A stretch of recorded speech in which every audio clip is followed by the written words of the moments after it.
Radio Silaturahim dan Rasil TV yang dipancarkan dari Jalan Masjid Silaturahim 36 kali Manggis Cibubur Bekasi.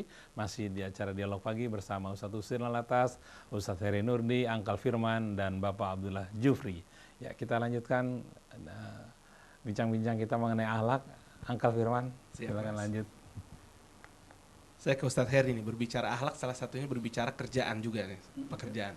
Pernah ada orang ngomong gini ke saya, Mas Krisna, Fir, nyari kerjaan yang halal sekarang udah habis, yang haram itu susah, jadi masih untung untuk hidup pakai kerjaan yang haram. Nah, gimana tuh Ustaz? Asik. Kadang-kadang kita itu kehilangan, ini keterampilan loh, keterampilan dan perlu dilatih terus-menerus. Keterampilan melihat silver lining. Di tengah badai pasti ada cahaya yang akan datang. Itu keterampilan melihat situasi baik di tengah keadaan yang buruk atau berat. Buya Hamka misalnya contohnya. Ketika dikabari Soekarno meninggal dan Wisma Yasu meminta Buya Hamka untuk mengimami sholat jenazah, Buya Hamka tanpa berpikiran lama, dia ngambil jubahnya berangkat. Semua orang setelah Buya Hamka mengimami jenazah Soekarno, sebagian besar orang menghujat Buya Hamka.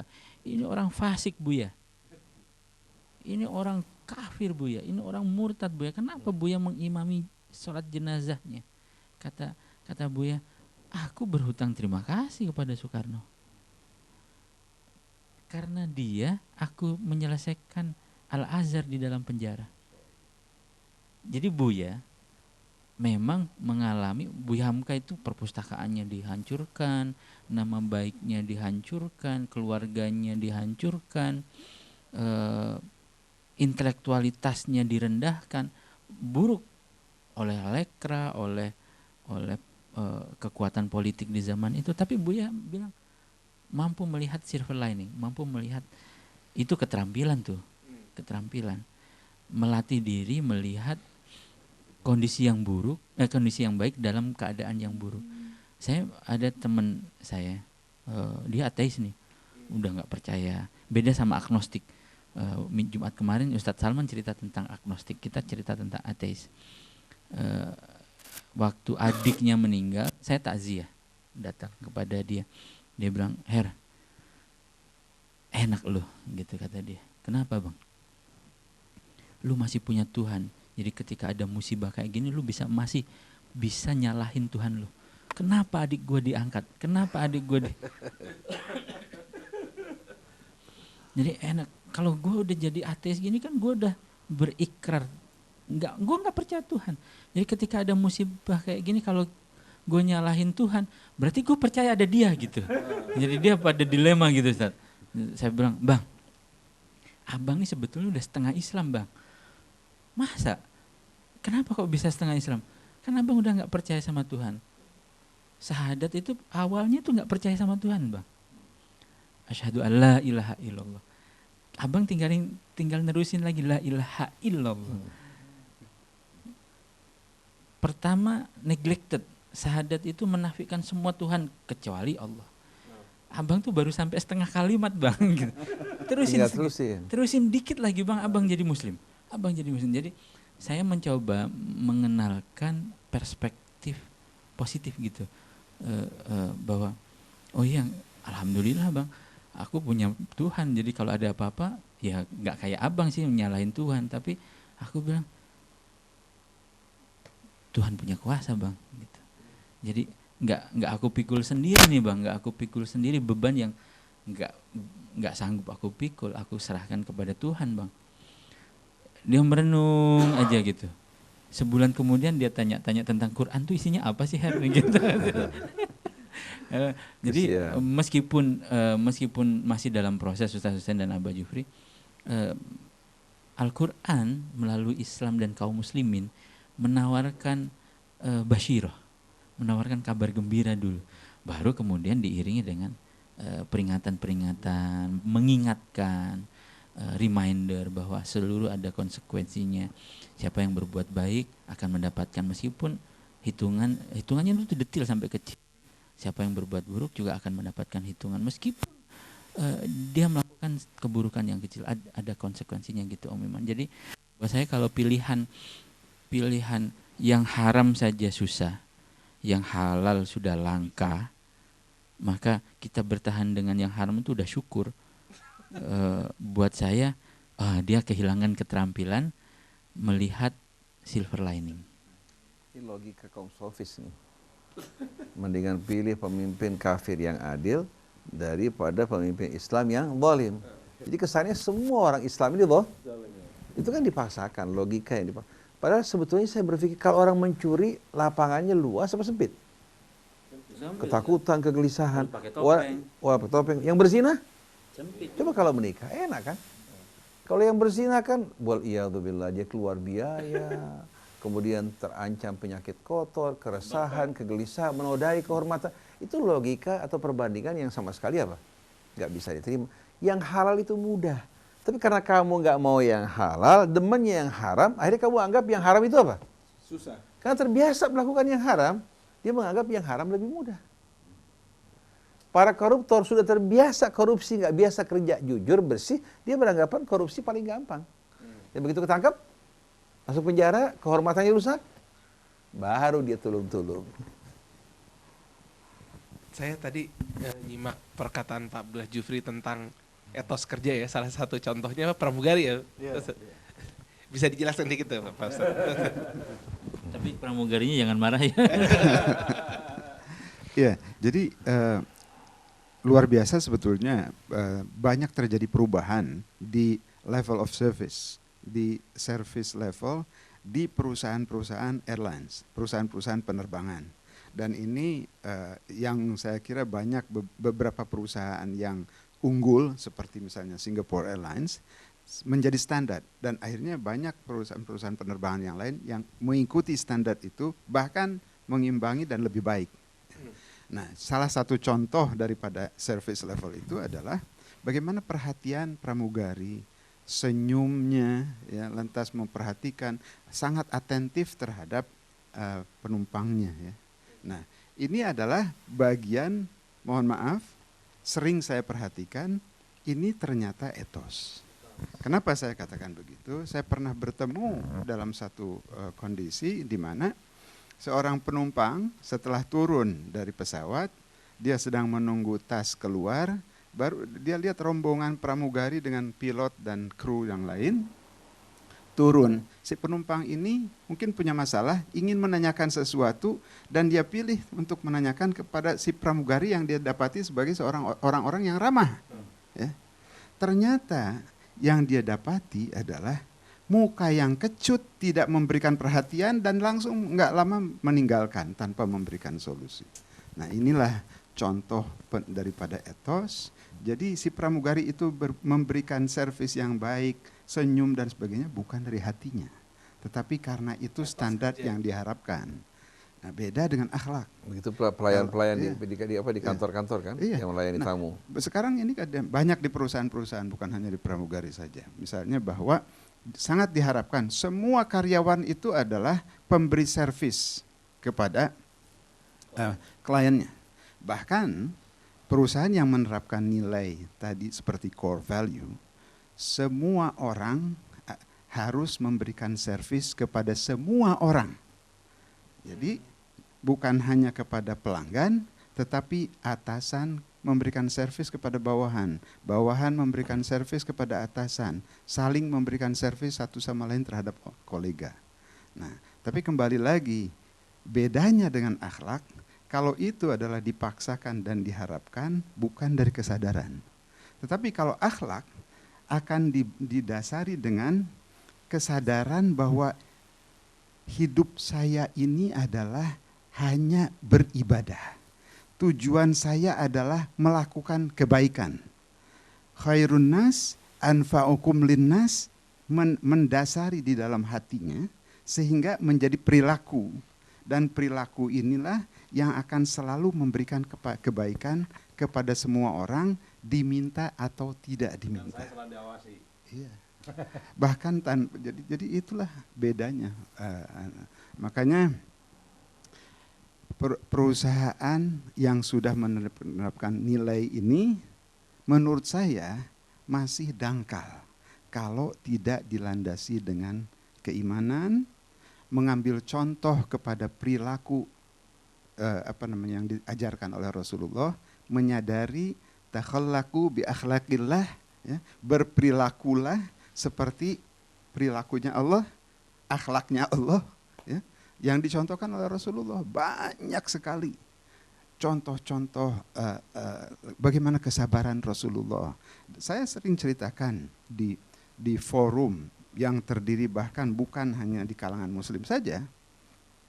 Saya pernah diminta berbicara atas nama mewakili perusahaan, diminta di dalam suatu seminar di PLN, para middle manager dan supervisor yang diharapkan bisa dipromosikan. Salah satu yang saya contohkan, saya bilang mohon maaf, ini adalah nilai kepemimpinan yang universal, tapi saya contohkan dari seorang manusia yang paling agung, yaitu Nabi Muhammad SAW.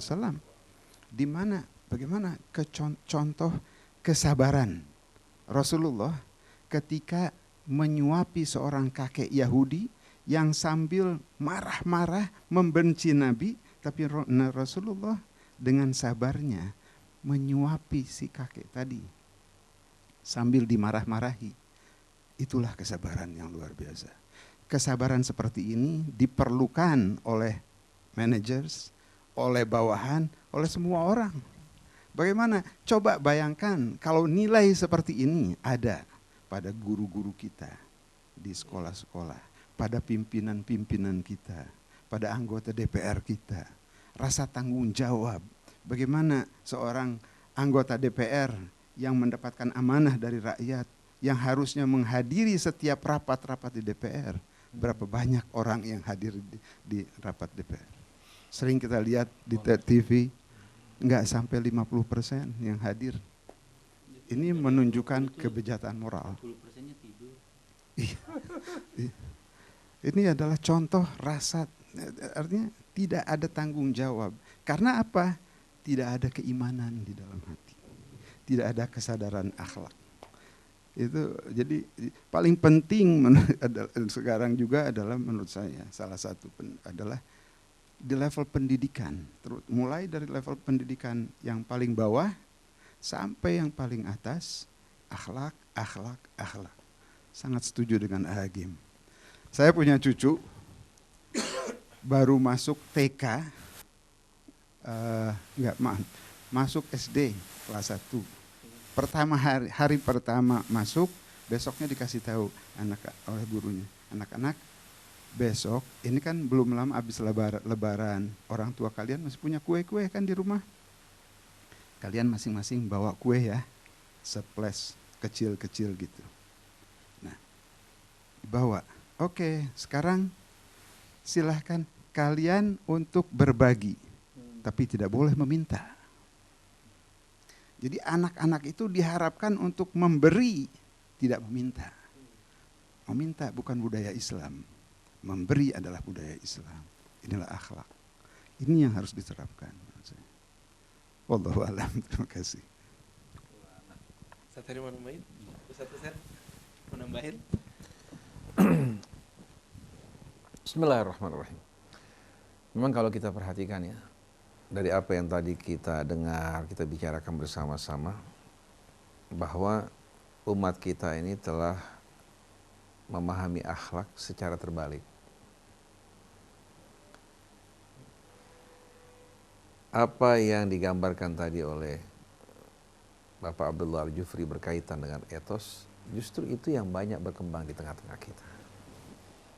Kita tertipu, terpesona menyaksikan etos, kebohongan, keberpura-puraan yang ditampilkan oleh banyak orang di hadapan kita.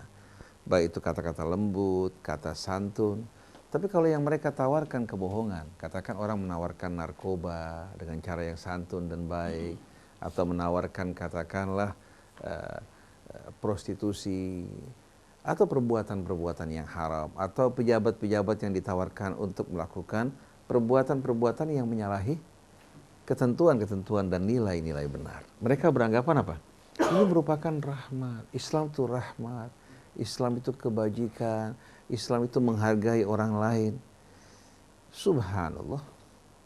Ini sekarang yang sedang berlangsung di tengah-tengah kita semua. Dan kita melihat ternyata benar, salah, baik dan buruk kebanyakannya kembali kepada pencitraan. Dan kita umat Islam selalu yang terkena apa? Yang terkena berbagai macam stigma yang negatif. Hal-hal yang buruk, yang negatif, yang tidak baik kembali kepada dan contohnya ustadz yang berjubah, wanita-wanita yang berjilbab, kemudian perilakunya yang tidak baik. Padahal mereka itu hanya beberapa orang dari sekian banyak kan? Lalu bagaimana kira-kira mereka-mereka yang sama sekali tidak beragama, yang tidak kenal Allah, kesantunan hanya merupakan etos kedok pada wajah mereka, tapi kerusakan, kebobrokan yang mereka timbulkan luar biasa dahsyat. Seorang pemimpin yang dikatakan baik dan jujur, tapi mengizinkan berbagai macam perbuatan-perbuatan yang tidak benar. Yang unik lagi, Mas Angkel atau Angkel Firman, kita lihat rakyat kecil diwajibkan patuh dan taat hukum dan aturan. Nah, berkaitan dengan reklamasi kan baru keluar izin perencanaan. Pelaksanaan belum sama sekali diizinkan. Tapi dari mulai izin pelaksanaan sudah berjalan pengurukan dan pembangunan. Bahkan sudah dipasarkan di luar. Artinya mereka memastikan bahwa semua ini akan berjalan walaupun apa? Bertentangan dengan keamanan lingkungan. Bagaimana ini bisa dikatakan sebagai apa? Sebagai akhlak yang baik. Lalu mereka melakukan pembelaan habis-habisan, menutupi berbagai macam kesalahan, bahkan kata-kata yang kotor, yang menjijikkan keluar dari mulut seseorang, dikatakan bahwa orang ini orang-orang yang baik. Jadi kita lihat segala keburukan yang disebutkan kepada Islam dan kaum muslimin, kebaikan yang disebutkan untuk mereka, ini menunjukkan sebetulnya hati mereka tidak menyukai Islam. Hati mereka membenci Islam dan tidak menyukai segala kebaikan untuk Islam. Oleh karena itu kita harus betul-betul memahami siapa kawan kita, siapa lawan kita, siapa teman-teman yang bisa kita ajak berjuang bersama-sama untuk membangun bangsa kita, negeri kita, dan siapa lawan. Karena kalau seseorang menjadikan lawan sebagai kawan dan menjadikan lawan sebagai kawan dan sebaliknya kawan sebagai lawan, apa jadinya?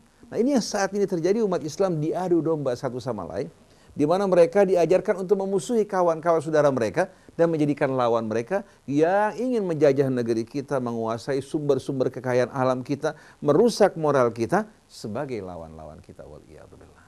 Oleh karena itu akhlak merupakan buah dari agama yang sebenarnya. Dan akhlak bukan sesuatu yang baru, tapi hal-hal yang telah ditanamkan dalam diri manusia bersama kelahirannya, peran dari para nabi, peran dari para pujangga, untuk mengasah, mengasuh, dan menumbuhkan, serta memberikan contoh hingga akhlak bukan hanya sebuah teori, tapi merupakan hal yang menyatu dengan diri manusia.